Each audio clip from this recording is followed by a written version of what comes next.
You know, when I first bought my camera, which is just a Sony a5100, I didn't really understand the advice that the lens is what matters more so than the camera. This video is definitely going to prove that. Today, we're going to look at the kit lens, which is what I have right now. It's what comes with the camera, versus the Sigma 16mm f1.4.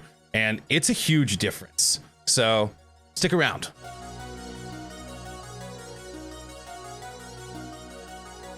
All right, hey, so before we get started, I do want to let you know that I do actually live stream here on this YouTube channel on Tuesdays, Thursdays, and Sundays, all around 8:30 p.m. Eastern time.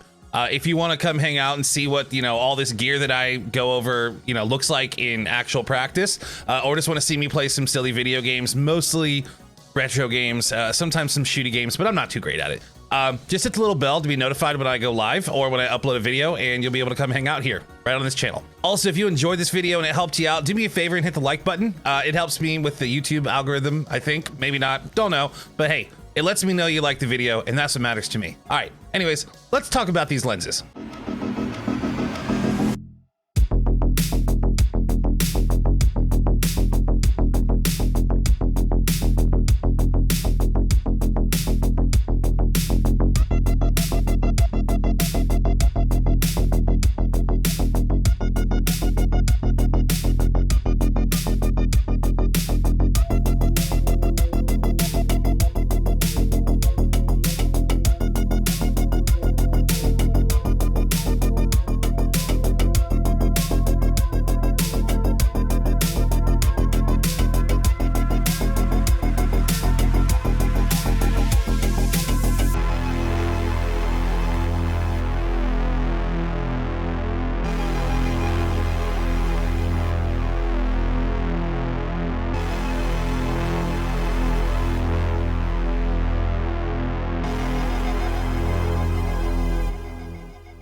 Whoa! All right, hey, so look, one of the things I like the most about the kit lens is that it has a zoom on it. It's a zoomable lens, meaning it gives itself quite a bit of versatility.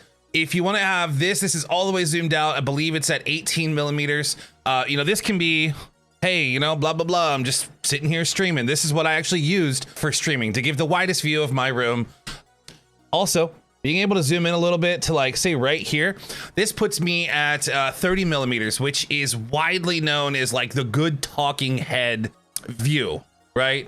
A lot of times you'll see this, I'm taking up most of your screen. This is like, I'm in frame the best at this angle. So it does give you quite a bit of versatility. It's not a great lens. It's not gonna give you crazy, like, blurry background. If you go like super zoomed in, maybe the background's a little bit blurry, but the f-stop, which would be the aperture of this, it only goes down to f3.5, which isn't super wide, meaning that I have to have my ISO kind of cranked up a bit to get this view. I think right now I have it set to like 640, which is pretty high. So you're gonna get some like noise in the background a little bit. If you're in like a darker room like this, or if you're using this for streaming, YouTube stuff, which what I use it for. It's a great starter lens though. Don't not buy a camera because you don't have the money to go ahead and buy a lens. Here's the thing. This lens, which I'm gonna toss on the camera in just a second, is a Sigma 16mm with an f1.4 aperture. I don't know if you can see inside there. Probably not. It's huge. It is huge. It's about the size of the camera, to be honest with you. And it cost as much as the camera did for me. I bought this camera used for under $400. I bought this for just under $400 also. The difference is gonna be pretty huge to me, probably to you as well, just on the crisp and sharpness of the image itself. This is a prime lens. This only does 16 millimeters. Because of that, you're gonna be able to go down to an f1.4, which is gonna allow a ton of light in. It's gonna get you a much crisper, sharper image, in my opinion. It has this specific use case, so you better like the focal length because you can't change it. There is no zoom in, zoom out, none of that.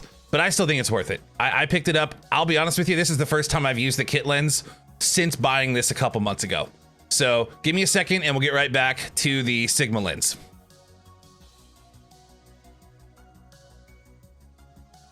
All right, so this is the Sigma 16mm 1.4 on the Sony a5100. I like this view a lot more. It's a lot sharper. My background is a lot blurrier just because of the aperture, how wide the lens gets. Like I can't show this to you, but I'm looking in the lens and I can see straight down the glass. I can actually see how wide open this lens is. Yeah, okay, so to give you a perspective, this is the aperture on the kit lens.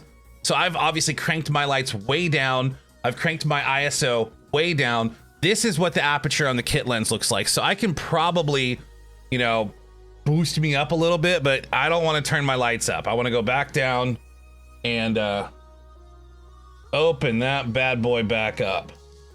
So reasons I like this lens. One, it's super sharp. It is super sharp. The autofocus is still extremely quick. Let me get that. Very quick on the autofocus. And just look how much it blurs me out. Like I'm all the way over here. And I've been very happy with this lens. Another really cool thing about this lens, even though it's super wide, it's a wide angle at 16mm. With the aperture being so wide, this lens is great for macro shots. I'm gonna show a couple of them right now, just kind of give you an idea. Like you can take some really, really amazing close-up shots with this lens. All right, so you can see from this B-roll I have playing in the background, again, that the difference between the two lenses, the sizes are absolutely insane. Like the Sigma lens is like 4 times as big as the kit lens. And it's just one big piece of glass. It's absolutely, I cannot say enough about this lens. It totally changed how I feel about my camera. I'm one of those people, unfortunately, that like, I just always want something better. That's just who I am. I like to buy stuff. That's my big vice. Besides eating snacks is buying stuff.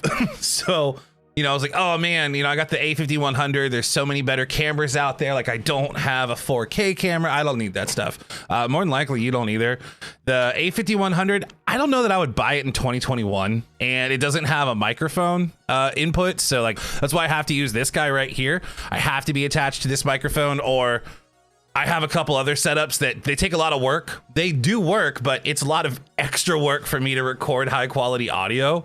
So I would get the a5100, but this Sigma 16mm lens, they make it for pretty much everything. They make it for Canons. They make it for full frame Sonys. They make it for Panasonic, whatever those are, like the 4/3 crop sensor. I don't know. I don't use Panasonic. Sorry. I know they're great. But like they make this lens for a multitude of different cameras, and honestly, pick one up. It's just a great lens. I don't know what else to say about it. It performs excellent in low light. It performs excellent when there's a lot of light. It's just extremely versatile. If you vlog, I'll tell you this, it's a heavy lens on a light camera. You know, if you had like a larger camera, you probably wouldn't notice the difference. But for vlogging, it's great. I mean, look, like I'm close to this lens. This is where I would be holding, actually, right here is where I would be holding the lens. So you're going to get a wide angle. It's a wonderful lens for vlogging. I can't tell you how great this lens is for vlogging. Once it's a little nicer out, I'll put some videos on this channel, just hiking or doing whatever, so you can actually kind of see the lens itself. But if you're going to make an upgrade, you're looking at like different camera lenses, I would highly suggest this be the first thing that you go with if you already have the kit lens. I've been super happy with it. I think you'll be happy with it too. So that's it for this video. Just a quick little, you know, overview on my favorite camera lens. If you enjoyed the video, like I said, hit the like, also hit the subscribe button so you don't miss my next video. And if you want to see what this looks like live on stream, hint, it looks great. Pop by this channel, youtube.com/JohnQuattro, on Tuesday, Thursdays, and Sundays, 8:30 p.m. You'll be able to see it in action. Other than that, have a great day. Happy streaming. Take care. I don't say happy streaming. I don't know why I did that. Good luck with your content.